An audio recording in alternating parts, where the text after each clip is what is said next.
PT Bank Rakyat Indonesia Persero Tbk dengan Korsam BBRI memutuskan untuk melakukan pembagian dividen tunai final senilai 48,1 triliun rupiah untuk tahun 2023. Keputusan itu diambil dalam rapat umum pemegang saham tahunan atau RUPST BBRI pada Jumat 1 Maret 2024 lalu.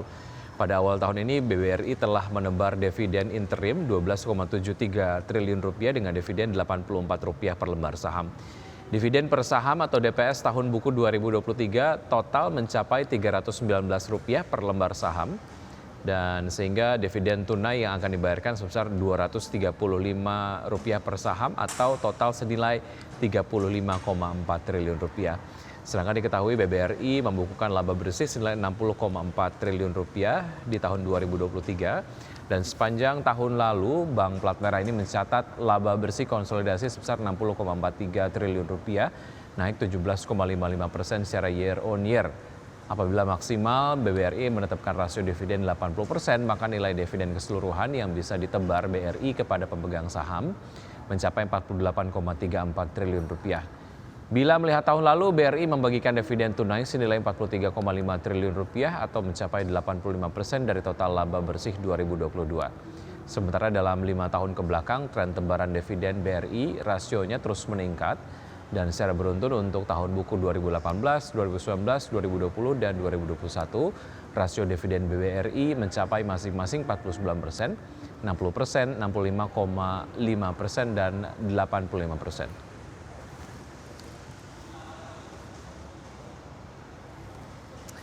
Dan untuk berbincang pagi hari ini kita sudah tersambung melalui video conference ada Mbak Yunia Lee, CFP, beliau adalah Associate Director Erdika Sekuritas. Apa kabar Mbak Yunia?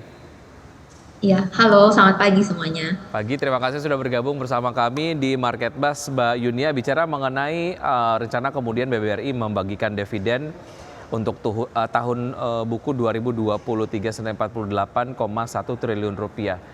Bagaimana Anda melihat ini dan seberapa menarik ini kemudian dapat menjadi sebuah momentum dari investor untuk masuk memanfaatkan ini dan apakah kemudian sudah telat ataupun masih bisa manfaatkan momentum ini? Oke, secara history memang Bank Plat Merah ini BRI cukup konsisten ya membagikan dividennya dari year on year. Nah, kalau untuk saat ini walaupun BRI sudah all time high, tapi saat ini kalau kita lihat sudah mengalami koreksi sedikit di level 6125 kemarin penutupan di hari Jumat. Kalau menurut kami masih baik untuk masuk ke BRI. Kita bisa memanfaatkan momentum untuk dividen ini gitu. Jadi kalau misalnya ditanya masih cukup menarik untuk masuk ke BRI ini dengan dividen yield di BRI di level 5,15% gitu. Dan dari pertumbuhannya BRI kinerjanya 2023 laba bersihnya kan juga naik ya, senilai 60,4 triliun melonjak 17,55% dari periode 2022 yang sebelumnya 51,41 triliun. Dan ini juga BRI ada rencana untuk menerbitkan green bonds senilai 2,5 triliun dan juga BRI cukup fokus di segmen UMKM. Jadi untuk kedepannya kinerja BRI akan tetap menarik dan meningkat. Peningkatan pendapatan bunga bersih net interest income-nya pun sebesar 8,5% ya year on year naik 135,18 triliun per akhir Desember 2023 dibandingkan periode sebelumnya 124,6 triliun di 2022. Jadi secara umum saham BRI ini masih layak untuk dikoreksi dan investor bisa mendapatkan dividen. Baik, oke. Kalau kita lihat rencana pembagian dividen dari Bank BRI sendiri mencapai Rp48,1 triliun. Jumlah tersebut setara dengan dividen payout ratio kurang lebih 80,04% dari laba atribusi dan adapun dividen yang dibagikan BRI tersebut mengalami peningkatan sebesar 10,59% jika dibandingkan dengan nominal yang dibayarkan pada tahun 2023 yaitu adalah sebesar Rp43,49 triliun. Semenarik apa ini, sejauh mana ini kemudian menjadi sebuah indikator fundamental yang menarik dan nampaknya lebih meneguhkan untuk investor yang ingin masuk ke BBRI dengan term investasi menengah ke panjang, Mbak Yunia? Betul sekali, dan ini dibandingkan kita hanya taruh dana di deposito yang bunganya di bawah, yang hanya 3% gitu ya. Ini kita mendapatkan dividen yield BRI 5,15% gitu, which Hmm. is sangat menarik ya dibandingkan hanya taruh di deposito gitu. So I would say that di BRI ini masih sangat baik untuk kita investasi gitu, dan saham perbankan selalu menarik sih untuk kita terus investasikan gitu. Oke, secara valuasi menurut Anda seperti apa? Masih murah, masih reasonable, atau udah ada di harga premiumnya untuk BBRI sendiri? Level terakhir Oke, untuk BBRI ini ada di, 61. eh, oke, Ya, di 6125 ya? gitu.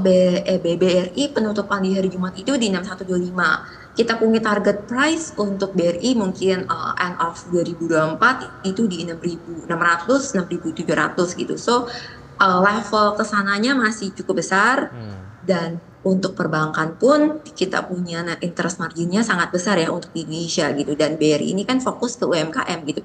Dan untuk pangsa market UMKM ini sangat besar banget untuk digarap gitu.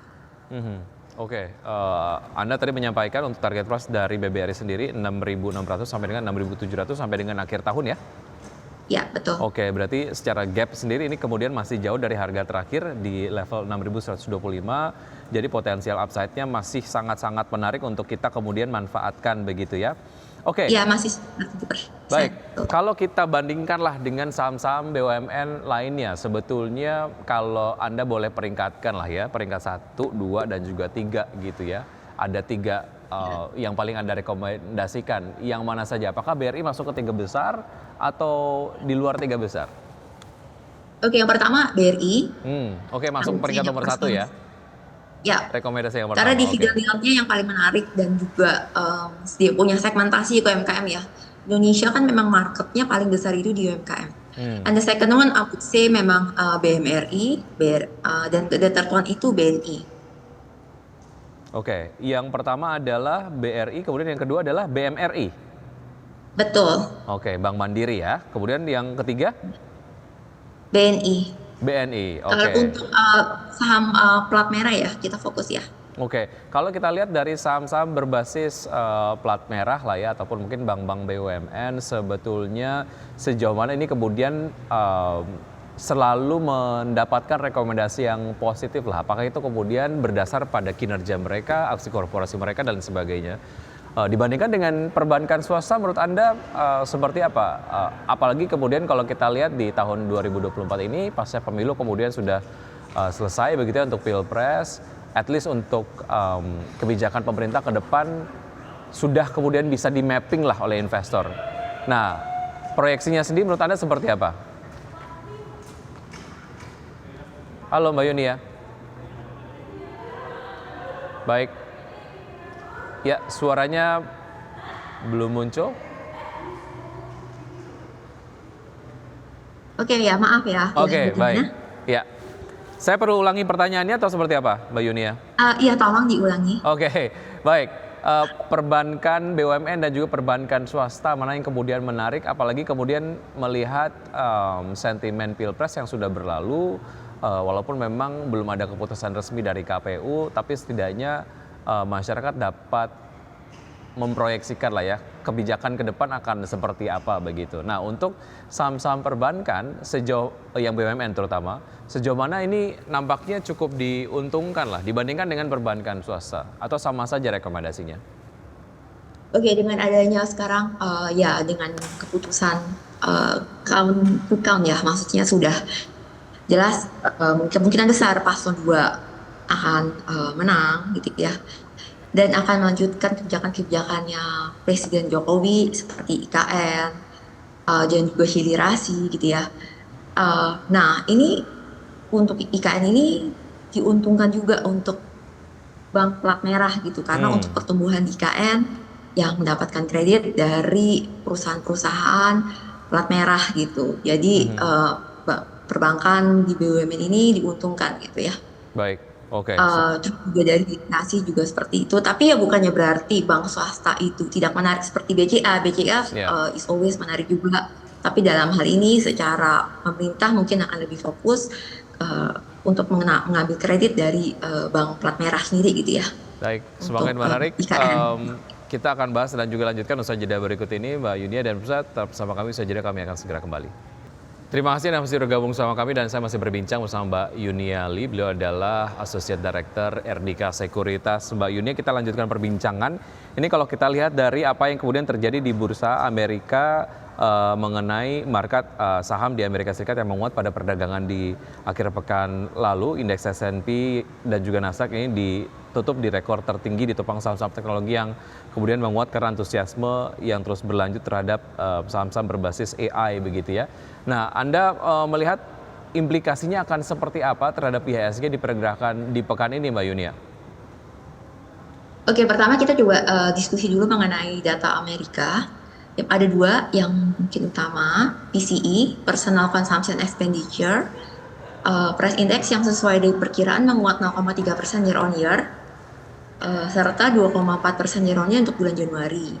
Itu sudah kenaikan terendah ya semenjak Februari 2021 dan juga menyusul GDP yang bertumbuh di kuartal 4 2023 3,2% Q on Q. Nah, itu turun dari 4,9% gitu ya. Terus kita juga melihat dari initial job claims-nya itu penganggurannya itu ke 215.000 dibandingkan 210.000 forecast. So kalau misalnya kita lihat dari data ekonomi Amerika, itu datanya sudah memulai pelemahan ya. So market ini sudah mulai mengekspektasi bahwa second half of 2024 ini Fed akan menurunkan suku bunga starting gitu. Dan Fed pun sudah price bahwa by end of 2024 ini Fed akan menurunkan 75 basis points gitu, which is good ya, karena ini yang memang kita tunggu-tunggu gitu. Nah, terus dampaknya apa sih ke market Indonesia gitu? Tentunya ini akan berdampak positif ke market Indonesia di saham dan juga di obligasi gitu. Mungkin for the first half sampai Mei 2024 ini masih diuntungkan ke saham ya, ke IHSG gitu. Tapi after that dan obligasi yang akan mulai take over gitu loh. Jadi kan yang namanya cycle ini will take ya. Jadi kapan nih saham atau obligasi gitu. Tapi in general for both market untuk saham dan obligasi Indonesia ini akan sangat baik gitu ya. Nah, apakah BI akan menurunkan suku bunga that soon akan secepat Fed rate? Nah, itu is another story gitu. Karena seperti yang kita ketahui di Oktober 2023 ini BI menaikkan suku bunga ini bukan karena inflasinya Indonesia gitu ya, tapi karena untuk menjaga stabilisasi rupiah gitu. But in general, still IHSG ini diuntungkan dengan adanya berita ekonomi yang sebenarnya tidak baik untuk Amerika, tapi sebenarnya bagus karena akan menurunkan Fed ada sudah tanda-tanda untuk menurunkan suku bunga gitu. Baik. Ya, so in general, ya. Dan pasar saham diuntungkan, at least itu yang kemudian Anda proyeksikan di first half 2024 begitu ya. Setelahnya kemudian mungkin bisa mendiversify portofolio investasinya ke obligasi.